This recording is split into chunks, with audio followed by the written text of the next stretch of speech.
Hey everyone. Yeah, you can consider this a bit of a follow-up to a video I did yesterday during my lunch hour. And I do apologize if the video went like this instead of like this. You know, looking like what you're seeing now, but it was like this. I don't know how I filmed with this, yesterday. So again, I don't know how this went. It was supposed to film like this, but instead it went.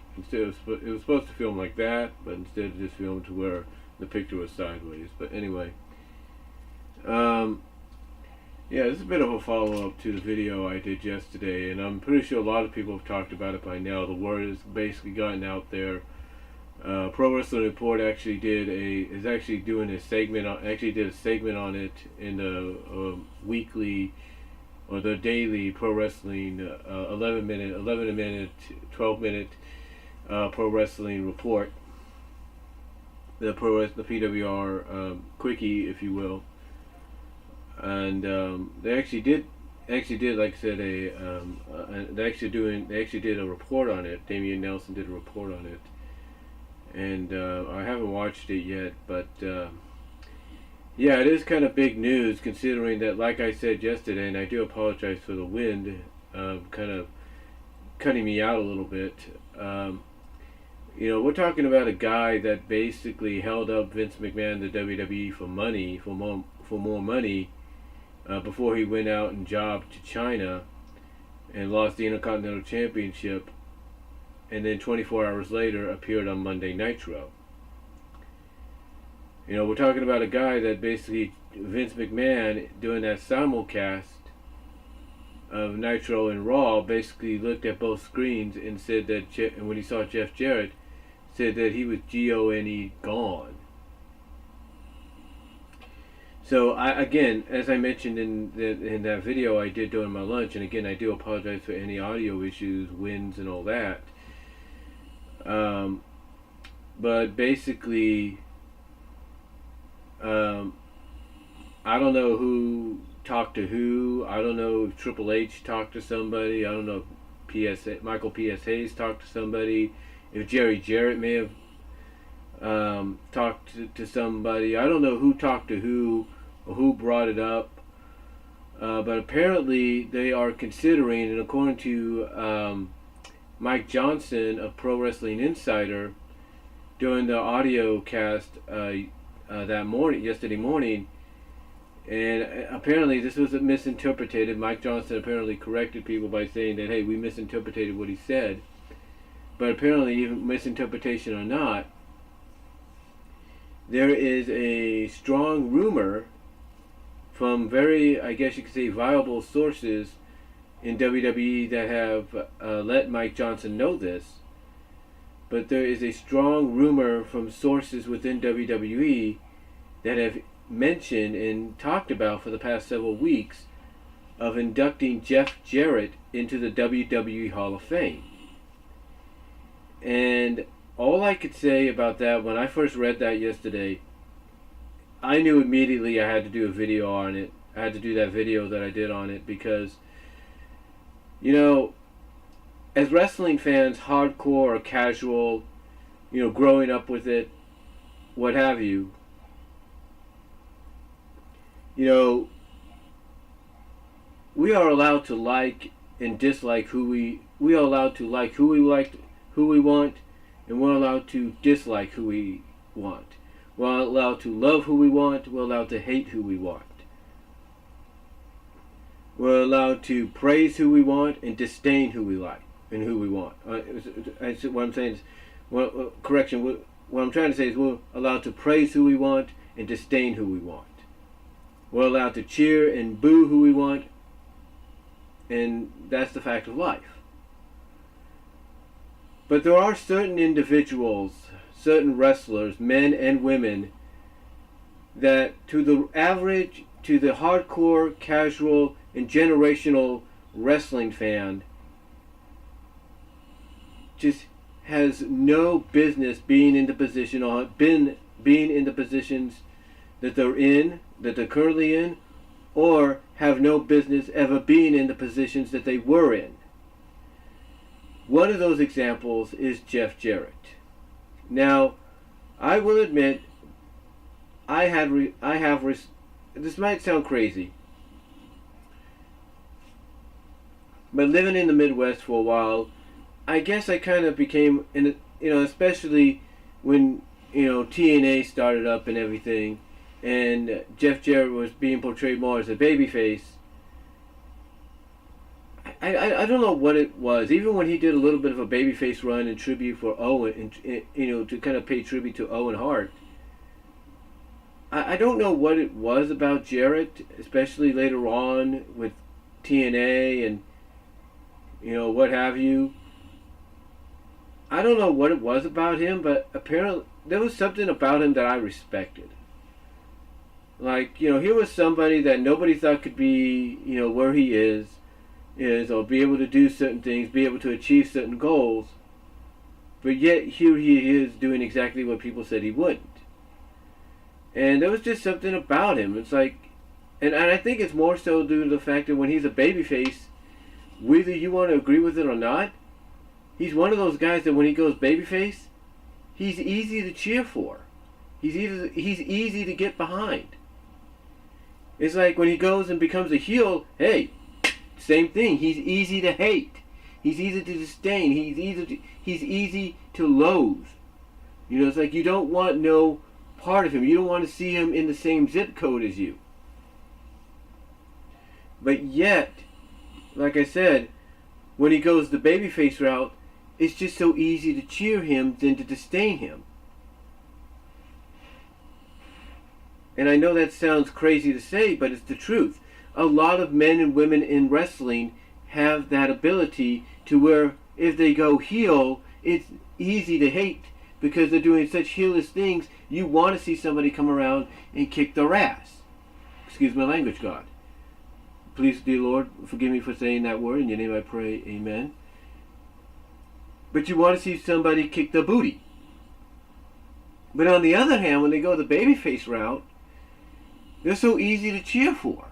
They're like, you can't, it's like there's an aura about them to where you just can't hate on them. However, though, there are wrestling fans, casual, generational, and hardcore, that it doesn't matter to them whether that man or woman is a babyface or a heel. They just cannot stand them.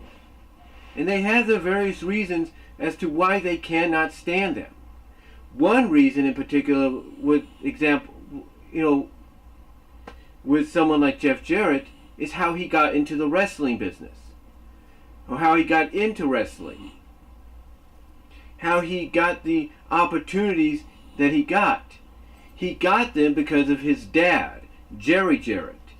Jerry Jarrett, who I think ran, the USWA originally with Jerry Lawler, and then I think did the CWA. Jerry Jarrett was the reason Jeff Jarrett got in and was handed basically from his early days in the business, competing in the ring, he was literally handed everything in the eyes of a lot of fans he was handed everything on a silver platter. And some people might say, well, if my dad owned the promotion and I wanted to get in the business and my dad and I know some people are thinking, well, if my dad owned a promotion, wrestling or mixed martial arts, and he wanted me to follow in his footsteps and be part of the business in some way, he'd probably do the same thing. And there's no doubt he would. I mean, one of the biggest examples of this happening was the Von Erichs. Fritz Von Erich basically positioned his own kids and himself as the faces that ran the place in world-class championship wrestling. It didn't matter who the Von Erichs' opponents were. The Von Erichs were always going to be spotlighted. The Von Erichs were always going to be treated like a big deal. The Von Erichs were always going to be champions of world-class championship wrestling. Jerry Jarrett did the same thing for Jeff Jarrett.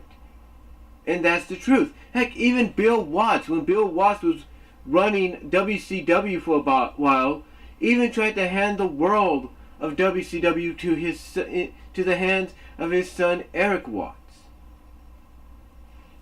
So you can't tell me that if our parents owned a sporting promotion, and they wanted us as part of it, or we with our own children, if we owned a sporting promotion and we wanted them part of it, that we probably wouldn't do the same thing, because we would. But the point is, there is a difference.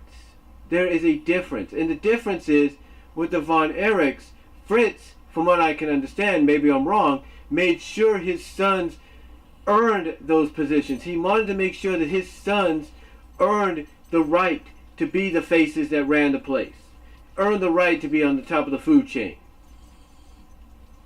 He didn't just say, well, here's your first match. It's for the Texas heavyweight title. No, he had them earn it so he can make it feel legitimate.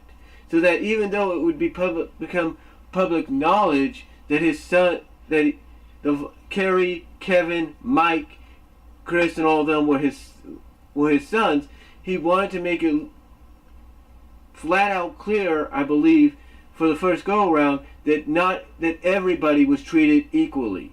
But yes, later on his sons were given some parental treatment, and I'm sure a lot of people could attest to that. The point is, though, when people look at Jeff Jarrett, people look at somebody that may have had to earn it for a bit, but had to earn his stripes, or earn his shots, but didn't earn them as long as the Von Erichs had to. That basically, only a few matches in, he was already being handed everything on a silver platter.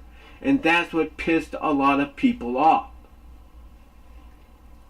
And that is what pissed someone like Jeff Siegel, the Schleg Daddy of OTRSCentral, off. It's like this guy, according to not just the Schleg Daddy, but many people in the wrestling business, broke millions of guitars, billions of guitars, over people's heads and backs, but never drew a dime, all because, according to those people, he was being pushed to the moon when he shouldn't have been. All because of who his father was and who he had connections with. That's why he was being pushed to the moon. And it's easy to disdain somebody like that, especially when some of the finishing moves are either just a forward Russian leg sweep or the figure four leg lock, which is basically a blatant ripoff of Ric Flair's. So you can't blame people like the Schleg Daddy or anybody else for hating on Jeff Jarrett.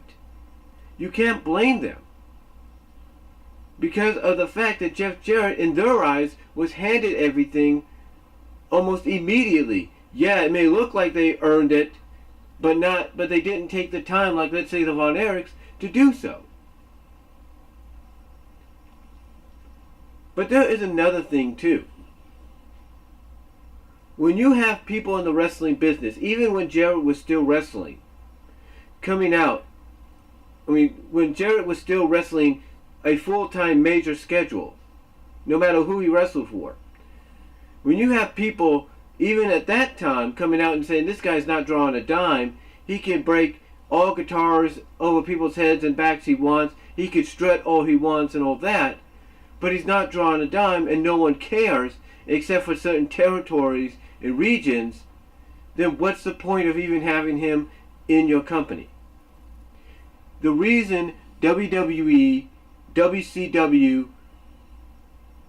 and even TNA, when it first began, and even places like AWA and such, had Jeff in the positions he was in, is because of the connections his father had, and the fact that his father worked for those promotions, or in the case of TNA, he helped co-found the promotion with his father, or the connections Jeff himself had, like with WCW, he had connections with Vince Russo. And it's like the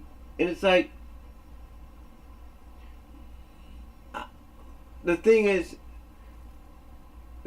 what a lot of people always wondered is, what does anybody see in someone like Jeff Jarrett? It's kind of like it's even like nowadays, you have certain superstars in WWE that get called up too soon from NXT, or called up to the main roster without going through NXT, and people wonder, why are you even using these guys? Apollo Crews, who apparently is now finding his strife with titles worldwide, everybody still wonders that about him. And they wonder the same thing with Titus. It's like, what are you doing with these guys? If you're not going to do anything with them, why do you have them around? They're not drawing any attention to your product. Why do you have them around? You know, it's the same thing with 205 Live when it was first ran behind the scenes by Vince McMahon. Everybody's wondering, why do you have these guys on 205 Live? Why do you even have this program when nobody gives a damn because it's not what they want and you're not treating these cruiserweights the way they should be treated? You know? And the same thing with Enzo Amore before the whole situation that happened with him. It's like, why do you have this guy around when all you're going to do is job him out, make him look like a joke, and oh, by the way, he's going to be nothing more than bad press for you every time he opens his mouth? What's the point? You know, it's like, what's the point of having certain men and women around in your company, in your promotion, if they're not going to do anything but what they normally do? Just get in the ring, do their thing, and be done. It's like, where's the payoff? And that's the same thing with Jeff Jarrett. People don't like Jeff Jarrett because of the fact that they don't see the appeal. It's like, even when Jeff tried to reinvent himself into the slap nuts, don't piss me off persona in the Attitude Era and in WCW, and then later on carried that to TNA and all that, nobody, it's like, it didn't even matter how much he tried to change into that persona and run with it. Nobody cared. You know, a lot of people look at Jinder Mahal and say Jinder Mahal was killing the WWE's business by being champion. Well, gee, a lot of people will point and say, well, look what Jeff Jarrett did when WCW put the belt on him.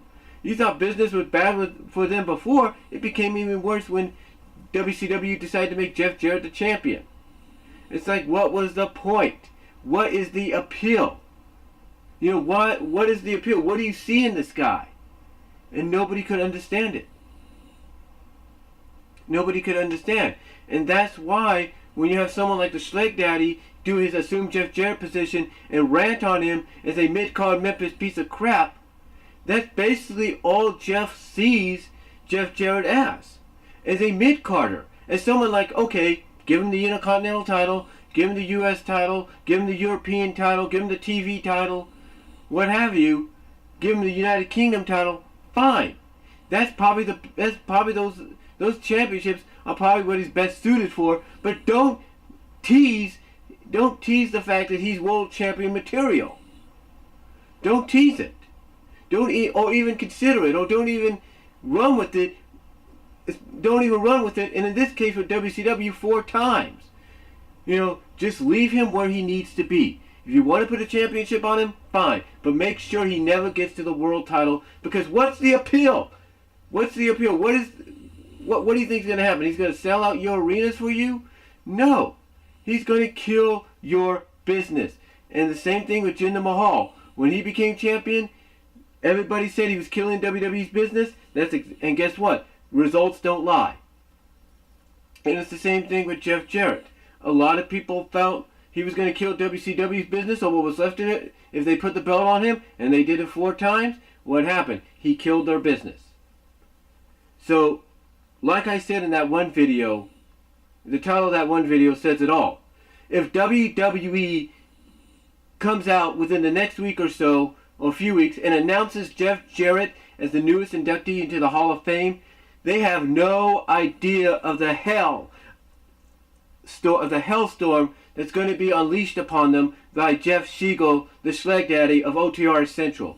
Because like I said in that one video I did during lunch yesterday, if you think he ran with this whole Cody Rhodes situation from just the, hey, Cody Rhodes, just calm down, to what he went through, issuing Cody Rhodes a challenge and all that, if you think he ran with that, just like the Lex Man said when he answered the question about that in his recent Q&A, you have no idea what Jeff Siegel of OTRSCentral is going to do if the WWE this Monday on Raw or during Elimination Chamber announces Jeff Jarrett as the newest inductee into the WWE Hall of Fame. You have no idea what he would do. He's already gone on Twitter Twitter and said he will declare war on WWE because of that. I mean, you think this guy has ranted on Jeff Jarrett before. You think when he did his 15 reasons why Jeff Jarrett sucks video was something, and was one of his most viewed videos, you have no idea what Jeff Siegel will do. If WWE does exactly what everybody fears they will do, or predicts they might do. You have no idea. I've been a fan of OTRSCentral almost since the beginning, since the original Off the Rope show, since the original group gang, the group foursome trio, whatever, of OTRSCentral members of the Schlag Daddy, of Tasteless T, of Metal D, of B-Rad, of Mike Rout, and several others. Big Mark Johnson. I've been a fan even through that phase of OTRSCentral. Like I said, from when the Schlag Daddy was associated with people like Mike Rout, Mr. Rout, Tasteless Tony T, B-Rad, Big Mark Johnson, and then recently Metal D. And then you have the inclusion of his pets as well. The fact that are part of the show, and maybe even his girlfriend down the line, Ashley. Who knows? The point is, I've been a fan and a viewer and a supporter of OTRS since almost the very beginning. Almost. I have seen them do the drafts. I have seen them do the Royal Rumble fantasy drafts. Anytime, picking numbers 1 through 30, and whoever got a certain superstar that came out of that number, they would cheer and support that superstar for a whole year. The point is, I've been a supporter of Jeff and OTRSCentral since almost day one, or almost since the beginning.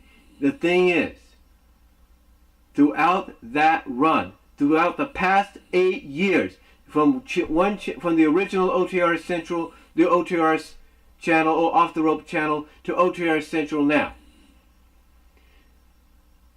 Jeff Siegel has never, ever cared about Jeff Jarrett and never will. Anytime he does a retrospective, he basically says and it involves Jeff Jarrett, he basically says, oh yeah, and there's this match in there as well that involves, let's say, D'Lo Brown and he who shall not be named. I mean, heck, he watched Slammiversary last year. And he was getting a kick out of it until that moment when the doo-doo-doo-doo came on. And then you knew that was it. You knew it. Everybody knew that as soon as we all watched Slammiversary that year, we heard that doo-doo-doo-doo after JB made the introduction. We all knew we all know the Schlag Daddy was going to do an assumed position, and he did. The point is, ladies and gentlemen, you have no idea what's in store, courtesy of OTRSCentral, if the WWE comes out and announces Jeff Jarrett as the newest inductee. Because like I said, if you think the videos he did in response to Cody Rhodes was something, and if you think the 15 Reasons Jeff Jarrett Sucks Hugs video was something, those will pale in comparison to what he has in store. And if you don't believe me, you can ask anybody on Twitter that was part of OTRSCentral, from Big Mark Johnson to Mr. Rout to Tasteless Tony T to B-Rad to Metal D, and they will all tell you that and they will all agree that WWE has no idea of the storm, of the hurricane, of the nuclear disaster,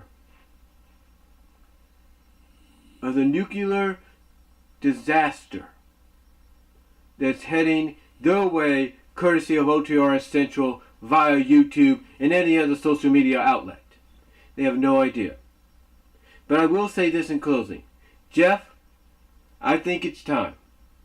There's a whole new generation of viewers. You, my friend, I ask of you, because all I'm doing is letting people know. All I'm letting people know right now is they have to be prepared. Be prepared for a crap storm, a crap load of rants and videos and disdain and just fury beyond your belief if this announcement is made. But Schleg Daddy, I ask of you right now, there's a new generation of OTRS viewers, and they're probably curious. Why do you disdain Jeff Jarrett? Why do you hate him? Why do you assume the position anytime he's seen on television or makes an appearance? Jeff, I ask of you, provide information. Sit down, do the video, let people know why. From your own words, from your own lips, let them know why you disdain Jeff Jarrett, and let them know why WWE is in for a war, courtesy of OTRSCentral, a social media war, a YouTube war, whatever, if this announcement is made and becomes official. Jeff, Schleg Daddy, I think it's time you do that. But that's all I'm going to say, folks, in this follow-up. All I'm letting you know right now, ladies and gentlemen, is that if you follow the Schleg Daddy on both his Twitter accounts, on both his Facebook pages, and both his YouTube channels, all I can say is prepare. Be prepared for a peripheral of videos, rants, and fury that beyond the likes of what you've never seen before.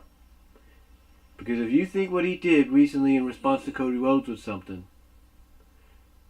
that will pale in comparison to what he has in store if this announcement is made. So that's all I'm going to say, folks. Y'all let me know what you think down below. I'll talk to y'all later. And WWE, and dear God, I don't mean this in any malice, but WWE, may the Lord be with you. Because you're going to be in for a social media war, courtesy of OTRSCentral.